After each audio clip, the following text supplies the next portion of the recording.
വൈറലായ സിഡിയിൽ ഉൾപ്പെട്ട പഞ്ചായത്ത് പ്രസിഡന്റിന്റെ കോലം കത്തിക്കുന്ന ദൃശ്യങ്ങളാണ് ഇപ്പോൾ നിങ്ങൾ കണ്ടുകൊണ്ടിരിക്കുന്നത്. രത്നാകരൻ, നിങ്ങളുടെ പാർട്ടിയിൽ പ്രവർത്തിക്കുന്ന ഈ പഞ്ചായത്ത് പ്രസിഡന്റ് തന്റെ സ്ഥാനം രാജിവെച്ച് അദ്ദേഹം സത്യസന്ധത തെളിയിക്കുകയല്ലേ വേണ്ടത്?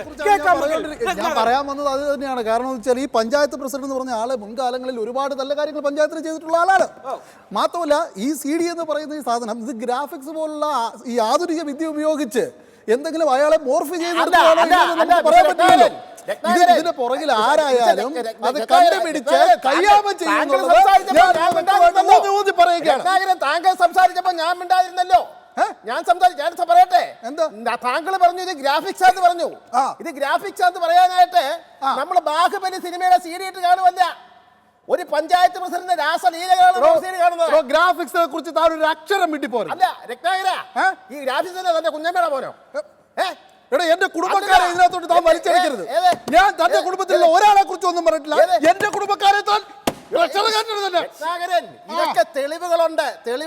താങ്കൾ ഒരു കാര്യം മനസ്സിലാക്കണം രത്നാകര, മിസ്റ്റർ രത്നാകരൻ, ഞാൻ പൊക്കി കാണിക്കാം. ഇത് നിയമസഭയല്ല. അതല്ല, എന്റെ തെളിവുകളുണ്ട്, അത് ഞാൻ പൊക്കി കാണിക്കാവുന്ന. താങ്കൾ ഭയങ്കര മിടുക്കനായിട്ട് സംസാരിച്ചു പോയല്ലോ. തെളിവ് കാണിക്കണോ? താങ്കൾ ഒരു കാര്യം മനസ്സിലാക്കണം. താങ്കൾ അങ്ങനെ സംസാരിച്ചു പോലെ കേട്ടോ. 894 അല്ല 2894 ഏതാ വർഷം? ഇത് 2016 അല്ലേ? ഞാൻ ചോദിച്ചോട്ടെ, ഞാനിതിലും കാണിക്കുമ്പോൾ നിങ്ങൾക്ക് കുഴപ്പമുള്ളൂ. ഇപ്പൊ നിങ്ങൾ രണ്ടുപേരും കണ്ണൂരല്ലേ ഒന്ന് നിൽക്കണേ? രത്നാകരൻ 2016 തുടക്കം ലാക്കാട്ടൂർ പഞ്ചായത്ത് പ്രസിഡന്റ് നിങ്ങളുടെ ഭരണസമിതിയുടെ ആളായിരുന്നു. അദ്ദേഹം സെയിം സംഭവം ചെയ്യുകയുണ്ടായി. ഇതിനെ കുറിച്ച് താങ്കൾക്ക് എന്താണ് പറയാനുള്ളത്? ഈ ലാക്കാട്ടൂരിലെ പഞ്ചായത്തിന്റെ കാര്യം പറഞ്ഞത് അവിടെ നിൽക്കട്ടെ. ഇതിനു മുമ്പ് ഒരു തവണ താങ്കൾ ഈ കേസിൽ പിടിക്കപ്പെട്ടിട്ടില്ലേ? രത്നാകരൻ, താങ്കൾ ആവശ്യമില്ലാത്ത കാര്യങ്ങൾ പറയല്ലേ. സംസ്കാരമില്ലാതെ വർത്തമാനം പറയരുത്. അതിന് തെളിവ് ഞങ്ങളുടെ അല്ല, താങ്കളെ അതിന് തെളിവുണ്ടോ? താങ്കൾ താങ്കൾ ഒരു കാര്യം മനസ്സിലാക്കണം. നിന്റെ പേരിലുള്ള തെളിവ് എന്റെ കൈ കിടപ്പുണ്ട്. 2001 രത്നാകരൻ 2001 താങ്കളുടെ ഭാര്യ ഇതുപോലത്തെ ഒരു CD-യുമായിട്ട് ബന്ധപ്പെട്ട എന്റെ ഭാര്യയെ ഇതിനകത്ത് വലിച്ചെടുക്കരുത്. നിന്നോട് ഞാൻ പറഞ്ഞേക്കാം. ശോഭിതനായിട്ട് കാര്യമില്ല. ശോഭിതനാകേണ്ട രത്നാകരൻ, നമ്മൾ സംസാരിക്കുന്ന സംസ്കാരത്തോടെ സംസാരിക്കണോ? സംസ്കാരത്തോടെ സംസാരിക്കണോ? എന്ത് സംസ്കാരം? ഞാൻ നിന്റെ അടുത്ത് മാന്യമായിട്ടല്ല സംസാരിക്കുന്നത്. എത്ര ഫയലുകളും എത്ര രേഖകളും എത്ര തെളിവുകളും എനിക്കറിയാമോ? ഞാൻ ഇടപെടുകയാണ്.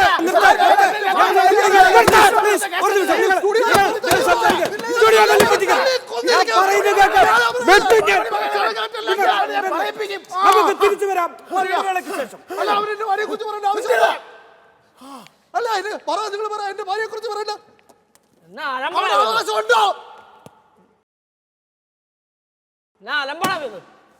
അത് കാശ് കൊടുത്ത് മേടിച്ചാൽ അത് നശിപ്പിക്കാൻ പറ്റത്തില്ല കേട്ടോ. ഉള്ള കാര്യം ഞാൻ പറഞ്ഞേക്കാം.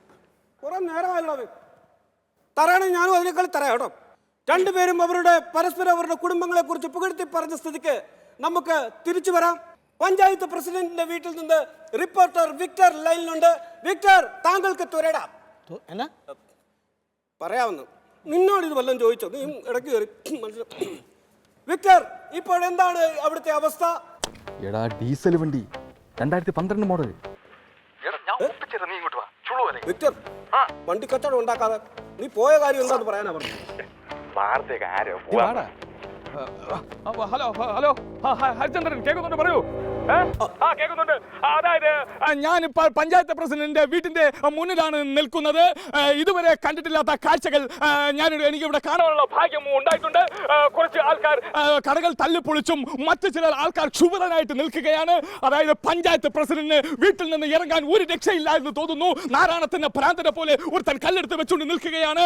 അതായത് അദ്ദേഹത്തിന്റെ വീട് തല്ലിപ്പൊളിക്കുവാനുള്ള നല്ല ഓളമായില്ലേ വിക്ടറെ അവിടെ നിൽക്കാന്? നല്ല ഓളം ഉണ്ടല്ലേ? പ്രതീക്ഷിച്ച രീതിയിൽ മുന്നോട്ട് പോകുന്നുണ്ട്. പ്രസിഡന്റിന്റെ വീട്ടിന്റെ മുന്നിൽ കിടക്കുന്ന വാഹനങ്ങൾ തല്ലിപ്പൊളിക്കാൻ വേണ്ടി കുറച്ച് ചെറുപ്പക്കാർ ഇറങ്ങിയിട്ടുണ്ട്. അവർ തല്ലിപ്പൊളിച്ചില്ലെങ്കിൽ നമ്മൾ അതിനെ തല്ലിപ്പൊളിപ്പിക്കും. അതാണല്ലോ നമ്മുടെ ആവശ്യം. പ്രസിഡന്റിന്റെ വീട്ടിന്റെ മുന്നിൽ നിന്നും നാടോടി വിഷന് വേണ്ടി റിപ്പോർട്ടർ വിക്ടർ. എടാ ഒന്ന് പോടാ, ഞാനിത് പെട്ട ആളല്ലടാ. ഇവിടെ നിന്നാ ഇവന്മാരെ എന്നെ ഇതിൻ്റെ അകത്തിട്ട് മണ്ണെണ്ണ ഒഴിച്ച് കത്തിക്കും. എങ്ങനെയാലും രക്ഷപ്പെട്ടെങ്കിൽ പറ്റൂ. അതാ നല്ലത്.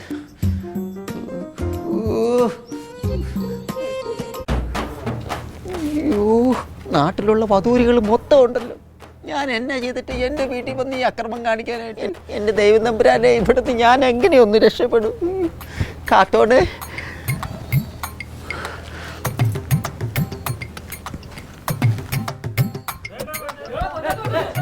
ഞാനൊന്നും ചെയ്തിട്ടില്ല.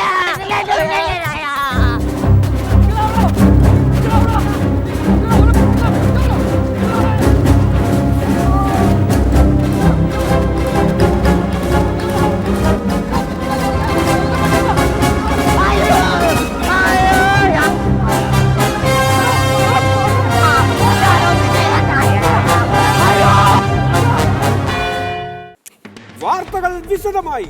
നിങ്ങൾ ഏവരും ആകാംക്ഷയോടെ കാത്തിരുന്ന സിജു രാധാകൃഷ്ണനും ഹരിത നായരും അടങ്ങിയ ആ സിഡിയിൽ പഞ്ചായത്ത് പ്രസിഡന്റിന് എന്താണ് ബന്ധം? വാർത്തകൾ വിശദമായി. നിങ്ങൾ ഏവരും ആകാംക്ഷയോടെ കാത്തിരുന്ന സിജു രാധാകൃഷ്ണനും ഹരിത നായരും അടങ്ങിയ ആ സിഡിയിൽ പഞ്ചായത്ത് പ്രസിഡന്റിന് എന്താണ് ബന്ധം? ആ ദൃശ്യങ്ങൾ നിങ്ങൾക്ക് മുമ്പിൽ തുറന്നു കാട്ടുകയാണ് ഞങ്ങൾ.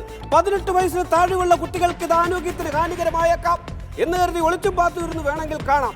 കാരണം ഞങ്ങൾക്ക് ചാനലിന്റെ റേറ്റിംഗ് ആണ് മുഖ്യം.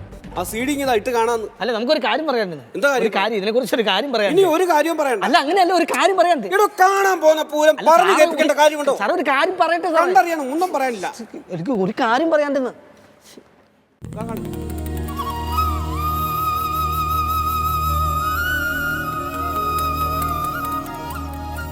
ഇത് കല്യാണ സീഡിയാണ്.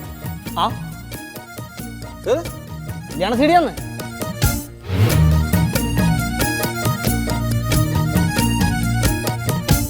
കണ്ടു കണ്ടു കണ്ടില്ല, കേട്ടു കേട്ടു കേട്ടില്ല.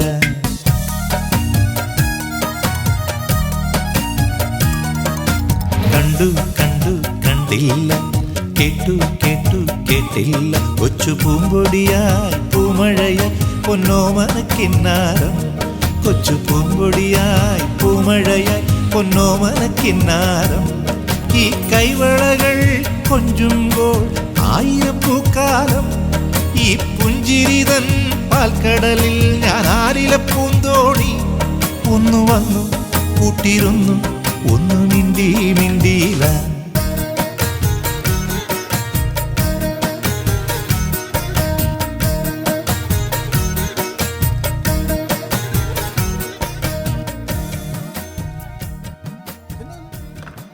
എടാ, ഇത് കല്യാണ സീഡി അല്ലയോ? കല്യാണ സീഡിയാ.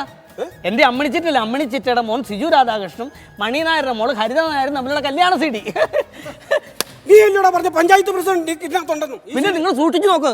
അവിടുത്തെ 4ാമത്തെ ഡെസ്കിൽ നിന്ന് ചോറുന്ന ആരാ? അത് പഞ്ചായത്ത് പ്രസിഡന്റാ. അത്ര വ്യക്തമായിട്ട് കാണത്തില്ല, സൂക്ഷിച്ചു നോക്ക്. അത് പഞ്ചായത്ത് പ്രസിഡന്റാ. അത് തന്നെ. ആ എടാ ചെതലൊരിച്ചവരെ, എന്നാ പിന്നെ ഇത് നേരത്തെ പറയണ്ടായിരുന്നോ കല്യാണ സീഡിയാണ്? ഇത് ഞാനിവിടെ വന്നപ്പോൾ മുതൽ ഞാനിത് പറയാനായിട്ട് എന്തോരം നേരം വന്ന. അന്നേരം നിങ്ങൾ എന്നെ പറയിച്ചോ? നിങ്ങൾ എന്നെ വായി കയറുന്ന വെടിവെക്കുമല്ലോ. രണ്ടോ എനിക്കാണ് കുറ്റം. എടാ സാമദ്രോഹി, രാവിലെ തൊട്ട് ഇതുവരെ കിടന്ന് തൊണ്ടയിട്ട് പൊട്ടിച്ചിട്ട് ഇനിയിപ്പോ ഞാൻ എന്തോ ചെയ്യും? വാർത്തയൊക്കെ വായിക്കുന്ന ആളാരാ? ആ കോട്ടിട്ട പാർട്ടിയാ, ആ കുനിഞ്ഞു കിടക്കുന്ന. അതെ അതെ, ഉപകാരമായി. ഹലോ, ആരാ? എന്താ? ഒന്നുമില്ല. ഒന്നുമില്ലെന്ന് പറഞ്ഞിട്ട് ഇത് ശരിക്കുണ്ടല്ലോ. അയ്യേ, ചെരുപ്പൊക്കെ ഇവിടെയാണ് കൊണ്ടിരുന്നത്. പിന്നെ ഏത് ഗോവ? അവിടെ വെച്ചോ. നീയൊക്കെ എന്റെ ശവതാവും കൂടെ ഷൂട്ട് ചെയ്ത് TV-ക്കകത്ത് കാണിച്ച് റേറ്റിംഗ് ഉണ്ടാക്കടാ. ഒരു കല്യാണ കാസറ്റ് കാണിച്ച് എന്റെ കുടുംബജീവിതം തകർത്ത് നാട്ടുകാരെന്നെ ഓടിച്ചിട്ട് തല്ലി. നീയൊക്കെ ഉണ്ടല്ലോ എന്റെ രാഷ്ട്രീയ ജീവിതം കോളമാക്കി. വേണ്ട, തല്ലിക്കഴിഞ്ഞാൽ നാളെ വേറെ വാർത്ത വരും. എന്നാ വാർത്ത വരെ? പഞ്ചായത്ത് പ്രസിഡന്റ് മാധ്യമ പ്രവർത്തകനെ കയ്യേറ്റം ചെയ്തു എന്ന വാർത്ത. ഇന്ത്യയിൽ എപ്പോഴാണ് എന്റെ തുണ്ടിറങ്ങിയ കാസറ്റ് കിട്ടിയത്? അയ്യോ പ്രസിഡന്റ്, അതെനിക്കൊരു അബദ്ധം പറ്റിപ്പോയതാ. ഞാൻ ആ ചായക്കടയിൽ ഇരുന്ന് പറഞ്ഞു എന്റെ ചിറ്റയുടെ മോൻ വിജു രാധാകൃഷ്ണന്റെയും ഹരിത നായരുടെയും കല്യാണ സീഡി കിട്ടി, അതിനകത്ത് പഞ്ചായത്ത് പ്രസിഡന്റ് ഉണ്ടെന്ന് പറഞ്ഞു. ഇത് അവിടെ ഇരുന്ന് കേട്ട ഈ ചാനലിന്റെ പേര് ഈ റിപ്പോർട്ടർ ഇവൻ അപ്പൊ തന്നെ ഉണ്ടല്ലോ എന്നെ ഒരു വണ്ടിക്കകത്ത് തട്ടിക്കൊണ്ടു വന്നാണ് ഇത്രയും വലിയ വിഷയം ഇവിടെ ഉണ്ടാക്കിയത്, അറിയാമോ? നീയാണോ നാട്ടിൽ നടന്ന് ഇങ്ങനെയുള്ള കൊള്ളരായ്മകളൊക്കെ ഈ ചാനലിൽ കൊണ്ട കൊടുക്കുന്നത്? അതെ, എന്താ? നീയാണോ? അതേ എന്നെയാണെന്നോ? എടാ കാണാൻ പറ്റുന്ന കേൾക്കുമ്പോഴേ കയറെടുക്കുന്ന ആളോ നിന്റെയൊക്കെ മാധ്യമ പ്രവർത്തനം ആണോ? നീയൊക്കെ റേറ്റിംഗ് ഉണ്ടാക്കാൻ വേണ്ടിയിട്ടേ ഈ തട്ടിക്കൂട്ടി ഉണ്ടാക്കുന്ന പ്രോഗ്രാം ഉണ്ടല്ലോ, ഈ ടി വിയിൽ കാണിക്കുന്ന ബ്രേക്കിംഗ് ന്യൂസ്, അത് എത്ര കുടുംബങ്ങളെ നശിപ്പിക്കുന്നെന്ന് നിനക്കൊക്കെ അറിയാവോടാ? തെറ്റുകളെ അറിയാവോ? ഈ സൈസ് ന്യൂസ് ഇനി എങ്ങാനും നിന്റെ ഈ കൊണാപ്പ് ചാനലിൽ വന്നാൽ മറ്റുള്ള ചാനലിൽ വേറൊരു ന്യൂസ് വരും. ഒരു പഞ്ചായത്ത് പ്രസിഡന്റ് ഒരു മാധ്യമ പ്രവർത്തകനെ കൊത്തിക്കൊന്നു. മനസ്സിലായോടാ? ആയോ? പിന്നെ കേട്ടവനെ ഇനി ഒന്നെന്ന് തുടങ്ങണം എന്റെ രാഷ്ട്രീയ ജീവിതം. ഓറങ്ങോട്ട്.